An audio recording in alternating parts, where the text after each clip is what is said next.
क्या होगा जब एक छोटी सी लापरवाही किसी बच्चे को गिरा दे और वही पल पूरे परिवार को एक बड़ी सीख दे जाए? सोचिए, अगर उस दिन कोई संभालने वाला न होता तो क्या होता? ऐसी ही एक घटना से शुरू होती है आज की कहानी, जो आपको रिश्तों की अहमियत और जिम्मेदारी का असली मतलब समझा देगी। अगर आप ऐसी सच्ची और दिल को छू लेने वाली कहानियां सुनना पसंद करते हैं, तो अभी हमारे चैनल को सब्सक्राइब कर लीजिए ताकि आप कोई भी अपडेट मिस न करें। सुबह का समय था। गली में हल्की हल्की धूप फैल रही थी। बच्चे खेल रहे थे, लोग अपने अपने काम में लगे थे। तभी अचानक किसी की तेज आवाज सुनाई दी। अरे उठो बेटा, लगी क्या? कहाँ चोट लगी? एक छोटा सा बच्चा जमीन पर गिरा पड़ा था। उसका नाम चिंटू था। वो दौड़ते दौड़ते अचानक फिसल गया था। उसके घुटने छिल गए थे और आंखों में आंसू भर आए थे। पास खड़ी एक महिला तुरंत दौड़कर उसके पास पहुंची। उसने प्यार से उसे उठाया और पूछा, बेटा, दर्द ज्यादा तो नहीं हो रहा? तभी सामने से एक और महिला घबराई हुई दौड़ती हुई आई। उसने कहा, जय श्री कृष्णा बहन, ये आपका बेटा है ना? अभी यहाँ भाग रहा था और गिर गया। देख लीजिए, कहीं ज्यादा चोट तो नहीं लगी? चिंटू की माँ ने उसे गले से लगा लिया। उसके चेहरे पर डर और चिंता साफ दिखाई दे रही थी। उसने कहा, धन्यवाद बहन, आपने संभाल लिया। चिंटू, मैंने तुम्हें कितनी बार समझाया है कि अकेले मत भागा करो। एक बार हाथ छोड़ा नहीं कि तुम तुरंत दूर भाग जाते हो। उसकी आवाज में डांट कम और डर ज्यादा था। अगर आप भी माता पिता हैं तो इस पल को जरूर महसूस कर पाएंगे। बच्चों की एक छोटी सी गलती दिल की धड़कन बढ़ा देती है। इसलिए ऐसी कहानियों से जुड़ने के लिए हमारे साथ बने रहिए और अभी सब्सक्राइब जरूर कीजिए। चिंटू धीरे धीरे शांत हुआ। उसकी माँ ने उसके घुटने पर दवा लगाई। पास खड़े उसके पिता भी आ गए थे।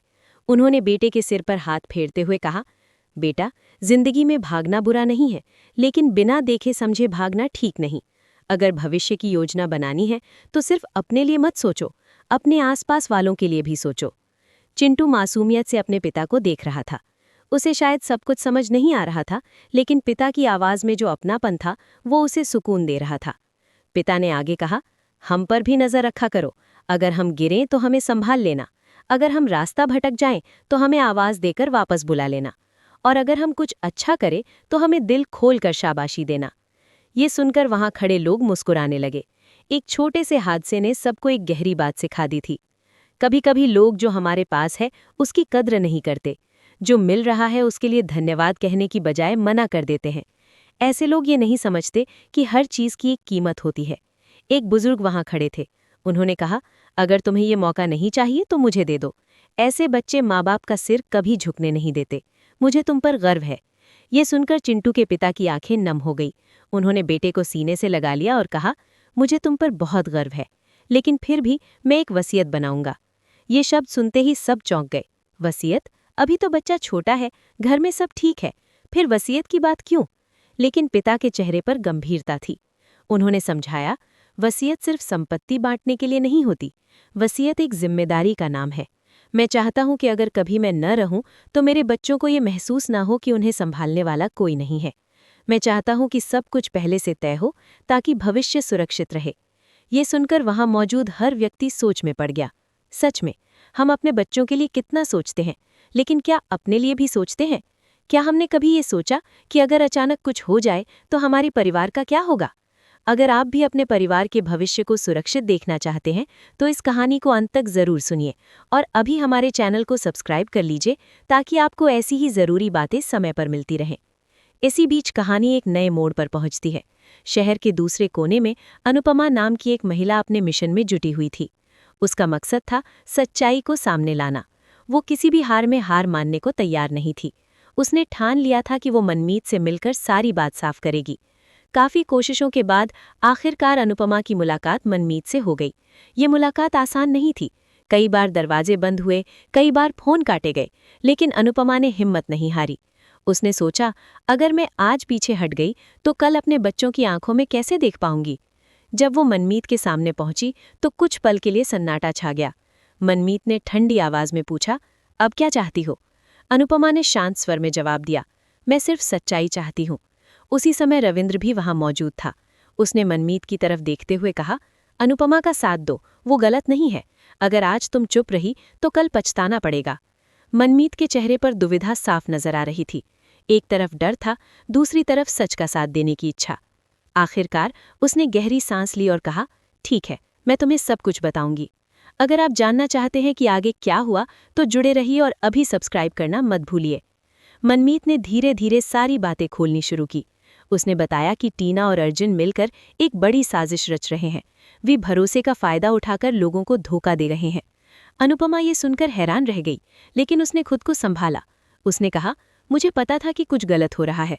अब हमें मिलकर इसे उजागर करना होगा। मनमीत ने सिर हिलाया। उसने कहा, मैं तुम्हारे साथ हूं। अब मैं डरकर नहीं रहूंगी। दोनों ने मिलकर एक योजना बनाई। हर कदम सोच समझकर रखा जाना था। एक छोटी सी गलती सब कुछ बिगाड़ सकती थी। लेकिन इस बार अनुपमा अकेली नहीं थी, उसके साथ मनमीत भी थी। इधर चिंटू के घर में भी बदलाव शुरू हो चुका था। उसके पिता ने वसीयत की प्रक्रिया शुरू कर दी थी। उन्होंने परिवार के हर सदस्य से बात की। उन्होंने समझाया कि ये कदम किसी डर से नहीं बल्कि जिम्मेदारी से उठाया जा रहा है। चिंटू की मां ने भी महसूस किया कि भविष्य की योजना बनाना जरूरी है। उन्होंने कहा, हम अपने बच्चों को सिर्फ प्यार ही नहीं, सुरक्षा भी देना चाहते हैं। घर का माहौल अब पहले से ज्यादा समझदारी भरा हो गया था।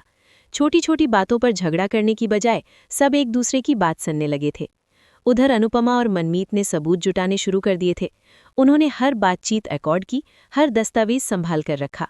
उन्हें पता था कि सच को सामने लाने के लिए पक्के प्रमाण चाहिए। अगर आपको लगता है कि सच की लड़ाई आसान होती है तो आप गलत हैं। ये रास्ता कांटों से भरा होता है।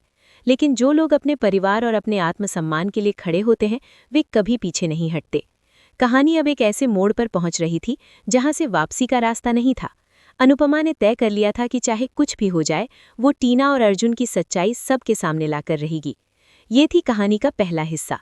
आगे क्या होगा? क्या अनुपमा अपनी योजना में सफल होगी? क्या मनमीत का साथ अंत तक बना रहेगा? और क्या चिंटू के पिता की वसीयत परिवार को एकजुट रख पाएगी? इन सारे सवालों के जवाब जानने के लिए हमारे साथ जुड़े रहिए। और अगर आपने अभी तक सब्सक्राइब नहीं किया है तो अभी कर लीजिए, ताकि कहानी का अगला हिस्सा आपसे छूट न जाए। कहानी का दूसरा हिस्सा वहीं से शुरू होता है जहां से हालात और भी ज्यादा गंभीर हो चुके थे। एक तरफ अनुपमा और मनमीत सच्चाई को सामने लाने की तैयारी कर रही थीं और दूसरी तरफ टीना और अर्जुन को धीरे धीरे शक होने लगा था कि कोई उनके खिलाफ सबूत इकट्ठा कर रहा है। अगर आप जानना चाहते हैं कि सच और झूठ की इस जंग में आखिर जीत किसकी होगी, तो अभी हमारे चैनल को सब्सक्राइब कर लीजिए और अंत तक जरूर बने रहिए। अनुपमा ने पूरी सावधानी के साथ हर कदम उठाया। उसने मनमीत से कहा, अब हमें भावनाओं से नहीं, दिमाग से काम लेना होगा। जो भी करना है सोच समझ कर करना है। मनमीत ने सिर हिलाया। उसके चेहरे पर अब पहले जैसा डर नहीं था। वो समझ चुकी थी कि चुप रहना सबसे बड़ी गलती होती है। इधर रविंद्र भी लगातार अनुपमा के संपर्क में था। उसने कुछ अहम दस्तावेज जुटाने में मदद की। उन कागजों में साफ लिखा था कि टीना और अर्जुन ने मिलकर कई लोगों को गलत जानकारी देकर फायदा उठाया था। ये सिर्फ धोखा नहीं था, बल्कि भरोसे की हत्या थी। उधर चिंटू के घर में भी बदलाव साफ दिखने लगा था। उसके पिता ने वसीयत तैयार कर ली थी। उन्होंने परिवार को बैठाकर सब कुछ खुलकर बताया। उन्होंने कहा, मैं ये सब इसलिए कर रहा हूँ ताकि भविष्य में किसी को परेशानी ना हो। मैं चाहता हूँ कि मेरे बाद भी घर में प्यार बना रहे, झगड़ा नहीं। चिंटू की मां की आंखों में आंसू थे, लेकिन वे आंसू दुख के नहीं, समझदारी के थे। उन्होंने कहा, हमने आज सीखा है कि जिम्मेदारी सिर्फ आज की नहीं, आने वाले कल की भी होती है। अगर आप भी चाहते हैं कि आपका परिवार हमेशा सुरक्षित और एकजुट रहे, तो इस कहानी को दूसरों तक जरूर पहुंचाइए और सब्सक्राइब करके हमारा साथ दीजिए। अब कहानी फिर से अनुपमा की तरफ लौटती है। एक दिन अनुपमा ने फैसला किया कि अब सही समय आ गया है। उसने एक मीटिंग रखी जहां टीना, अर्जुन, मनमीत और कुछ और लोग मौजूद थे। माहौल तनाव भरा था। सबको लग रहा था कि कुछ बड़ा होने वाला है। अनुपमा ने शांत आवाज में कहा, आज मैं कुछ ऐसे सच सामने रखने वाली हूं जिन्हें अब तक छिपाया गया था। टीना ने तुरंत बात काटते हुए कहा, तुम्हारे पास कोई सबूत नहीं है, तुम सिर्फ आरोप लगा रही हो। अनुपमा मुस्कुराई। उसने एक एक करके दस्तावेज सामने रख दिए। रिकॉर्डिंग चलाई गई। हर आवाज साफ सुनाई दे रही थी। टीना और अर्जुन के चेहरे का रंग उठ चुका था। अब उनके पास बचाव का कोई रास्ता नहीं था। मनमीत ने आगे बढ़कर कहा, मैंने पहले डर के कारण चुप्पी साध ली थी, लेकिन अब मैं सच्चाई के साथ हूँ। जो गलत है वो गलत है। कमरे में सन्नाटा छा गया। रविंद्र ने भी कहा, सच को जितना दबाने की कोशिश करो वो उतनी ताकत से बाहर आता है। ये पल आसान नहीं था, लेकिन यही वो पल था जहां न्याय की शुरुआत हुई। टीना और अर्जुन को अपनी गलती माननी पड़ी। उनकी योजना पूरी तरह से उजागर हो चुकी थी। अगर आपको लगता है कि सच की जीत देखना सुकून देता है, तो इस कहानी को लाइक कीजिए, शेयर कीजिए और सब्सक्राइब करना मत भूलिए। इधर चिंटू अपने स्कूल से घर लौटा। उसने अपने पिता से पूछा, पापा, वसीयत क्या होती है? पिता मुस्कुराए और बोले, वसीयत एक वादा होती है। ये वादा कि चाहे मैं रहूं या ना रहूं, तुम्हारा भविष्य सुरक्षित रहेगा। चिंटू ने मासूमियत से कहा, तो पापा, मैं भी बड़ा होकर आपके लिए वसीयत बनाऊंगा। ये सुनकर पूरा परिवार हंस पड़ा, लेकिन उस हंसी में गहराई थी। बच्चे की बात में सच्चाई थी। वो सीख चुका था कि परिवार के लिए सोचना सबसे जरूरी है। समय बीतता गया। अनुपमा की हिम्मत की चर्चा हर तरफ होने लगी। लोगों ने उसे धन्यवाद दिया कि उसने सच्चाई सामने लाई। मनमीत को भी अब आत्मविश्वास महसूस होने लगा था। उसने सीखा कि डर से बाहर निकलना ही असली आज़ादी है। एक दिन अनुपमा और मनमीत साथ बैठी थीं। मनमीत ने कहा, अगर उस दिन तुम मुझसे मिलने की कोशिश न करती तो शायद मैं कभी सच बोलने की हिम्मत न जुटा पाती। अनुपमा ने जवाब दिया, अगर तुम साथ न देती तो मैं भी ये लड़ाई नहीं जीत पाती। ये कहानी सिर्फ एक साजिश के खुलासे की नहीं थी। ये कहानी थी भरोसे की, जिम्मेदारी की और परिवार की ताकत की। चिंटू के पिता ने भी एक दिन उसे अपने पास बैठाकर कहा, बेटा, जिंदगी में 2 चीजें कभी मत छोड़ना। पहली सच्चाई, दूसरी अपने लोगों का साथ। चिंटू ने सिर हिलाकर कहा, मैं कभी नहीं छोड़ूंगा। अगर आपको भी लगता है कि आज के समय में इन बातों की बहुत ज़रूरत है, तो हमारे साथ जुड़े रहिए और अभी सब्सक्राइब कीजिए। धीरे धीरे सब कुछ सामान्य होने लगा, लेकिन इस घटना ने हर किसी को बदल दिया था। टीना और अर्जुन ने अपनी गलती से सीख ली। उन्होंने माफी मांगी और सुधार का रास्ता चुना। समाज ने भी उन्हें दूसरा मौका दिया, लेकिन इस शर्त पर कि अब वे ईमानदारी से काम करेंगे। अनुपमा ने महसूस किया कि जीत सिर्फ किसी को हराने में नहीं होती, बल्कि सही को स्थापित करने में होती है। उसने तय किया कि वो आगे भी जहां जरूरत होगी वहां आवाज उठाएगी। चिंटू अब पहले से ज्यादा समझदार हो गया था। वो जब भी कहीं जाता माँ का हाथ मजबूती से पकड़ता। उसने सीखा था कि छोटी सी लापरवाही बड़ा नुकसान कर सकती है। एक शाम पूरा परिवार साथ बैठा था। पिता ने कहा, आज मुझे सुकून है कि मैंने सही समय पर सही फैसला लिया। वसीयत ने हमें डराया नहीं, बल्कि हमें जोड़ दिया। माँ ने कहा, और हमने सीखा कि बच्चों को सिर्फ डांटना नहीं, समझाना भी जरूरी है। चिंटू ने मुस्कुराते हुए कहा, और मैंने सीखा कि गिरने से डरना नहीं चाहिए, लेकिन संभल कर चलना चाहिए। ये सुनकर सब हंस पड़े, लेकिन इस हंसी में जीवन का सार छिपा था। कहानी हमें ये सिखाती है कि जिंदगी में कभी भी सच्चाई और जिम्मेदारी से समझौता नहीं करना चाहिए, चाहे बात परिवार की हो या समाज की। अगर हम सही के साथ खड़े रहेंगे तो अंत में जीत हमारी ही होगी। अगर आपको ये कहानी पसंद आई हो, अगर इससे आपको कुछ सीख मिली हो, तो इसे अपने दोस्तों और परिवार के साथ जरूर साझा कीजिए। और ऐसी ही दिल को छू लेने वाली और प्रेरणादायक कहानियों के लिए हमारे चैनल को सब्सक्राइब करना मत भूलिए। याद रखिए, गिरना गलत नहीं है, गलत है गिरकर उठने की कोशिश न करना। और सबसे बड़ी बात, अपने लोगों का हाथ कभी मत छोड़िए। इसी संदेश के साथ ये कहानी यहीं समाप्त होती है, लेकिन इसकी सीख आपके दिल में हमेशा जिंदा रहेगी। जुड़े रहिए, सीखते रहिए और सच्चाई का साथ कभी मत छोड़िए।